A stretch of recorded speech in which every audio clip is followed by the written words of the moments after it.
I took a driving school class here, like when I was learning to drive. It was taught by a trucker who, I loved it. That was my favorite part, is when I got old enough to where teachers didn't have to be certified.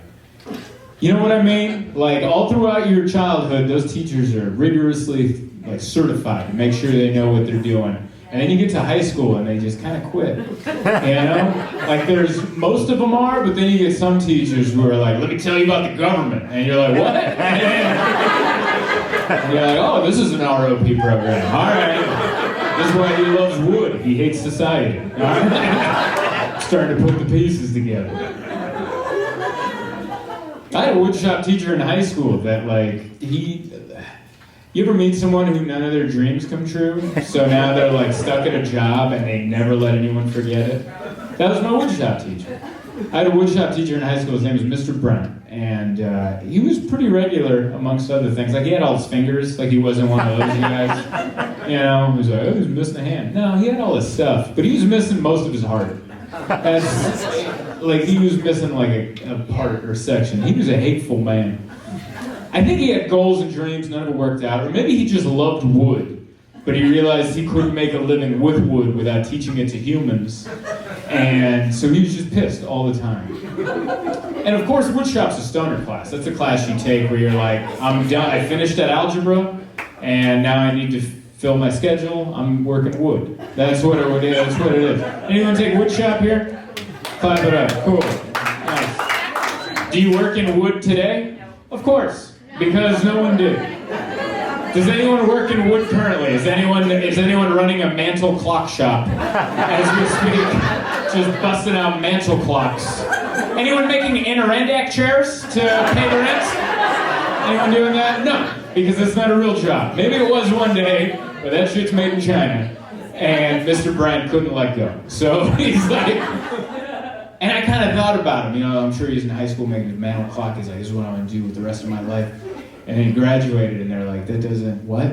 You might as well have just said you wanted to be The Rock. That's not going to happen. And he's like, well, you can teach these stoner kids that don't want to be in school. And he's like, damn it. And so that's where he was. He would just yell at us constantly. I remember one day he lost it on us, and he just went around the room, and he asked each of us what our dream was. And then he told us why we wouldn't make it. I know that sounds like I just made that up out of thin air. That was a real thing that happened my junior year of high school. And it was one of my favorite moments of school. Because it was this moment where he was just being brutally honest with us. And he went around the room. He started with this kid, Brock. I went to the school. This kid, Brock, he was pretty much like the Spicoli of our high school. He loved to surf.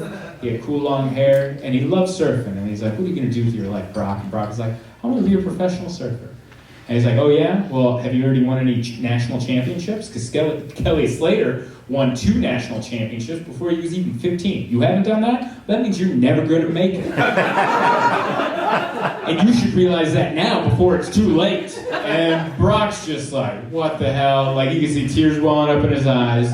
Everyone in class is like, what the hell's happening? I'm dying laughing. Because, I can't believe this is happening outside of the movie. Then I went to the next person. What do you want to be? I want to be a writer, Mr. Brown. You can't even read. Are you kidding me? He just destroyed every student going down. And I'm dying laughing. This is the most entertaining thing that's ever happened in my 4 years at San Marcos High School. And then it comes to me, because he sees me laughing. He goes, Zoltan, what the hell are you laughing about? And I go, this is beautiful. That's all I could get out. I'm like, this is beautiful. And he goes, what do you want to be when you grow up? And I'm like, I want to be a woodshop teacher like you, Mr. Brand. And there was a pause, and then he just kicked me out of class. And I had to go to the office and explain what happened. And I explained it, of course, my way. What happened? He asked me what I wanted to do with my life. And then what'd you say? I said I want to be a woodshop teacher like he was, and he kicked me out of class. And the principal, who I think knew how I meant it, but couldn't admit it, because then we're both admitting that guy's a loser, just had to go, oh, we all have bad days. Hey, thank you for watching.